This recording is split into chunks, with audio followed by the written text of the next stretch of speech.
नमस्कार, आप देख रहे हैं आदर्श विद्या मंदिर क्लासेस और इन ऑनलाइन क्लासेस की श्रृंखला में आज कक्षा 8 का भूगोल का अध्याय 1 संसाधन के बारे में हम अध्ययन करेंगे। संसाधन क्या है? संसाधन किसे कहते हैं? सोर्स, रिसोर्सेस, संसाधन।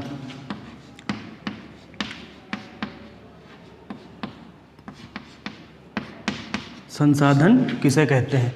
प्रकृति ने हमें बहुत सी चीज़ें सहज रूप से उपलब्ध कराई हैं जिनका हम प्रयोग अपने जीवन के लिए बहुत प्राचीन समय से करते चले आ रहे हैं। प्रकृति द्वारा उपलब्ध कराई गई ये सभी चीज़ें क्या कहलाती हैं? संसाधन कहलाती हैं। लेकिन संसाधनों को कई भागों में वितरित किया गया है। जो भी चीज़ें हमें प्रकृति से निःशुल्क प्राप्त होती हैं या प्रकृति हमें प्रदान करती हुए सभी चीज़ें संसाधन कहलाती हैं, जैसे मिट्टी, वायु, जल, वनस्पतियाँ, पेड़ पौधे और अन्य जीव जंतु जो हैं सभी संसाधन कहलाते हैं। एक दो विद्वानों के नाम देखते हैं जिन्होंने संसाधन के बारे में कुछ परिभाषाएं दी हैं। फिशर के अनुसार फिशर ने संसाधन की परिभाषा दी है कि संसाधन वह कोई भी वस्तु हो सकती है जो मनुष्य की आवश्यकताओं और इच्छाओं की पूर्ति करती है। वह कोई भी वस्तु जो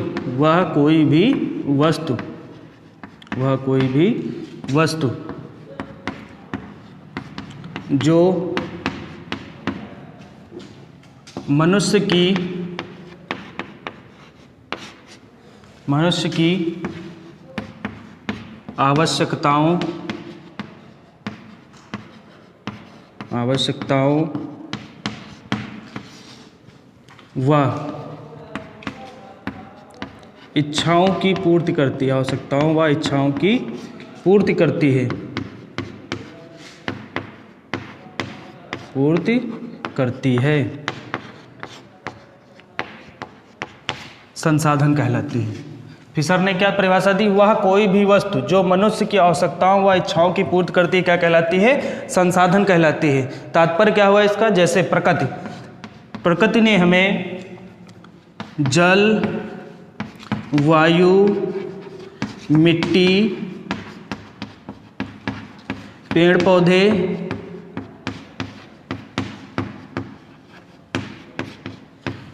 जीव जंतु, खनिज संसाधन,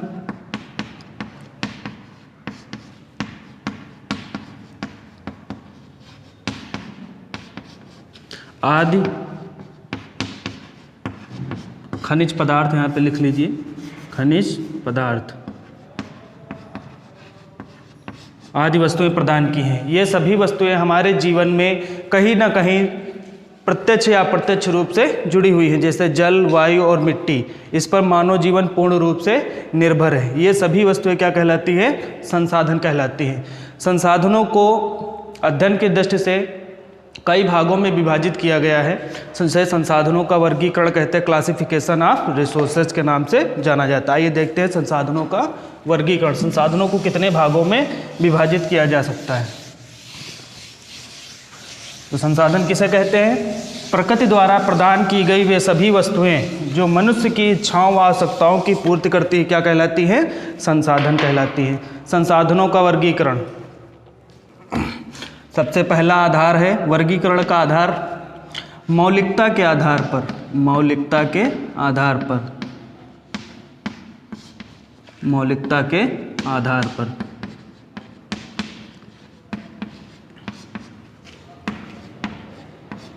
दूसरा आधार है पुनः पूर्ति के आधार पर।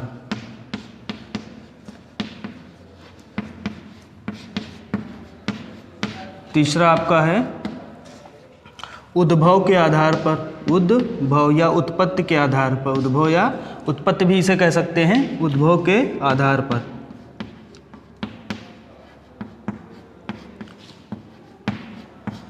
चौथा दिया गया है उपयोगिता के आधार पर, कि हम संसाधन का प्रयोग किस लिए कर रहे हैं, किस चीज़ के लिए उस संसाधन का, अमुक संसाधन का प्रयोग किया जा रहा है, कौन सी आवश्यकता की पूर्ति के लिए किया जा रहा है। उपयोगिता के आधार पर भी संसाधनों को वर्गीकृत किया गया है।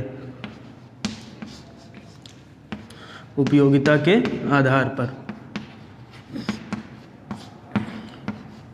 पांचवा है आपका विकास के आधार पर, विकास के आधार पर।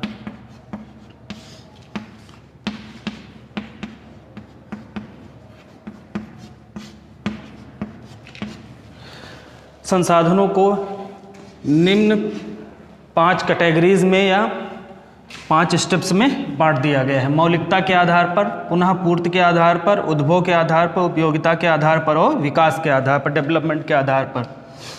अब एक एक करके इनको देखते हैं। सबसे पहले देखते हैं मौलिकता के आधार पर संसाधन को कितने भागों में बांटा गया है। मौलिकता के आधार पर, मौलिकता के आधार से तात्पर्य क्या है? मौलिकता के आधार पर संसाधन निम्न 2 प्रकार के हो सकते हैं। मौलिकता के आधार पर संसाधनों को मुख्य रूप से 2 भागों में बांटा गया है। प्राकृतिक संसाधन, प्राकृतिक संसाधन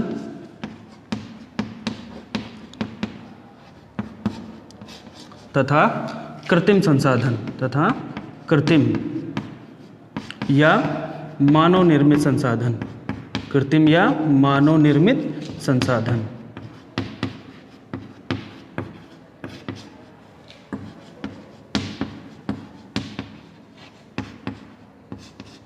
कृत्रिम या मानव निर्मित संसाधन। मौलिकता के आधार पर मूलतः संसाधन 2 प्रकार के होते हैं, प्राकृतिक संसाधन या कृत्रिम संसाधन या मानव निर्मित संसाधन कहते हैं इसे। प्राकृतिक संसाधन किसे कहते हैं? मानव के जीवन में क्या कभी कोई ऐसा समय आया है जब वह प्रकृति द्वारा प्रदत्त किसी उपहार का उपयोग न करता हो? ऐसा कभी कोई समय नहीं आया, क्योंकि हमें सांस लेने के लिए वायु की आवश्यकता होती है। किसकी आवश्यकता होती है? वायु की। और हमें प्यास लगती है तब किसका प्रयोग करते हैं? हम जल का प्रयोग करते हैं। भोजन के लिए किसकी आवश्यकता होती है? मिट्टी की आवश्यकता होती है। किसकी आवश्यकता होती है? मिट्टी की, क्योंकि फसलें मिट्टी पर ही उगाई जाती है। और ये सब संसाधन कैसे हैं? प्राकृतिक संसाधन। मतलब मनुष्य की मूलभूत आवश्यकताओं की पूर्ति के लिए प्रकृति ने कुछ संसाधन प्रदान किए हैं, जिन्हें क्या कहते हैं? प्राकृतिक संसाधन कहलाते हैं। मनुष्य के जन्म से मरण तक प्रकृति उसका सदा साथ देती है। वह मानव का पालन पोषण करती है, क्योंकि प्राकृतिक संसाधन वे उपहार हैं जो प्रकृति ने मनुष्य को निःशुल्क प्रदान किए हैं, जैसे चट्टानें, मिट्टी, खनिज, जल, पवन, वनस्पति, जीव जंतु आदि प्राकृतिक संसाधन है। मनुष्य इनका किसी प्रकार से उपयोग में लाता है। मनुष्य इनका प्रयोग अलग अलग प्रकार से करता रहता है। पृथ्वी पर उपलब्ध निःशुल्क प्राकृतिक उपहार जो मनुष्य की इच्छाओं आवश्यकताओं की पूर्ति करते हैं क्या कहलाते हैं? प्राकृतिक संसाधन कहलाते हैं। प्राकृतिक संसाधन की परिभाषा क्या देंगे? कि पृथ्वी पर उपलब्ध प्रकृति द्वारा निःशुल्क जो उपहार दिए गए हैं हमें प्रकृति द्वारा, जिनका मनुष्य अनेक प्रकार से प्रयोग करता रहता, अपने उपयोग में लाता रहता, अपनी इच्छाओं आवश्यकताओं की पूर्ति के लिए उनका प्रयोग करता रहता है, वे संसाधन क्या कहलाते हैं? प्राकृतिक संसाधन कहलाते हैं। लेकिन प्राकृतिक संसाधन क्या होते हैं? निष्क्रिय संसाधन होते हैं। कैसे संसाधन होते हैं? निष्क्रिय संसाधन होते हैं। निष्क्रिय संसाधन होते हैं। प्राकृतिक संसाधन किस प्रकार के संसाधन है? निष्क्रिय संसाधन। ये मानवीय क्रियाशीलता का स्पर्श पाकर ही जन कल्याण के लिए क्रियाशील हो पाते हैं। जैसे एग्जाम्पल देखते हैं, उदाहरण जैसे मिट्टी। मिट्टी जो है यह एक प्राकृतिक संसाधन जो मनुष्य को प्रदान किया गया है। अगर हम मिट्टी में फसलें ना उगाएं तो क्या हमें भोजन प्राप्त हो पाएगा? नहीं प्राप्त हो पाएगा। मिट्टी हमें भोजन प्रदान करती है, लेकिन इसके लिए हमें मिट्टी में बीज बोने पड़ते हैं, फसलों के बीज बोने पड़ते हैं। इसलिए यह क्या है? एक निष्क्रिय संसाधन, लेकिन मानवीय क्रियाकलापों द्वारा इसे मानव उपयोग में लाया जा सकता है। इसीलिए प्राकृतिक संसाधनों को क्या कहते हैं? निष्क्रिय संसाधन भी कहते हैं। अगला देखते हैं कृत्रिम या मानव निर्मित संसाधन। आपकी बुक में दिया गया है, कुछ प्राकृतिक पदार्थ इस प्रकार के होते हैं जिनका उपयोग तभी किया जा सकता है जब उनका मूल स्वरूप बदल दिया जाए। जैसे लौह अयस्क का उपयोग खनन के तुरंत बाद नहीं किया जा सकता। प्राकृतिक कृत्रिम संसाधन या मानव निर्मित संसाधन कहलाते हैं। देखिए, हमें पृथ्वी से डायरेक्ट लोहा प्राप्त नहीं होता। किस रूप में प्राप्त होता है? लौह अयस्क के रूप में। किस रूप में प्राप्त होता है? लौह अयस्क के रूप में। मनुष्य लौह अयस्क का प्रयोग सीधे अपने उपयोग के लिए नहीं कर सकता। उसे क्या करना पड़ता है? लौह अयस्क से जो पदार्थ हमें खनिज प्राप्त होता है उसे क्या करना पड़ता है, शुद्ध करना पड़ता है, शुद्ध करना पड़ता है। शुद्ध करने के पश्चात, शुद्धिकरण की क्रिया के पश्चात लौह अयस्क से हमें लोहा प्राप्त होता है, जिसका प्रयोग मनुष्य विभिन्न इंजीनियरिंग वस्तुओं बनाने में, मशीनें बनाने में आदि कार्यों में अपने उपयोग में लाता है। इसीलिए जो कृत्रिम संसाधन है यह हमें प्रकृति द्वारा तो प्राप्त होते हैं, लेकिन ये मानवीय क्रियाकलापों द्वारा ही प्रयोग में लाए जा सकते हैं। और बहुत से कृत्रिम संसाधन हैं जो मानव ने अपनी प्रौद्योगिकी या विज्ञान के आधार पर विकसित किए हैं। जैसे बुक में आपकी दिया गया है, इसके अतिरिक्त प्रौद्योगिकी भी एक मानव निर्मित संसाधन है जिसकी सहायता से मनुष्य ने कई उपकरणों तथा मशीनों का निर्माण किया है। जैसे कंप्यूटर ही एक ऐसा उपकरण है, कंप्यूटर जैसे एक उपकरण है जो बिजली से चलता है, बहुत तेज़ी से कार्य करता है। कंप्यूटर भी एक संसाधन है जिसे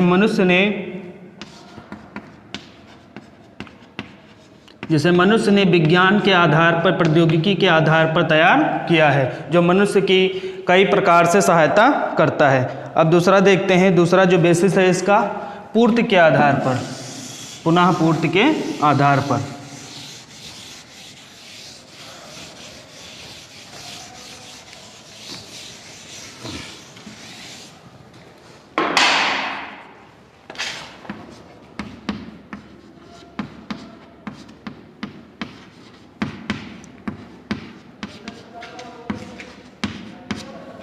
पुनः पूर्ति के आधार पर,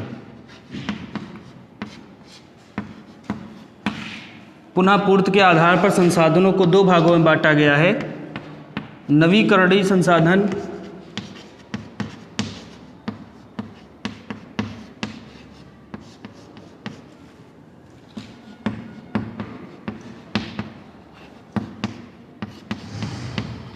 व अनवीकरणीय संसाधन।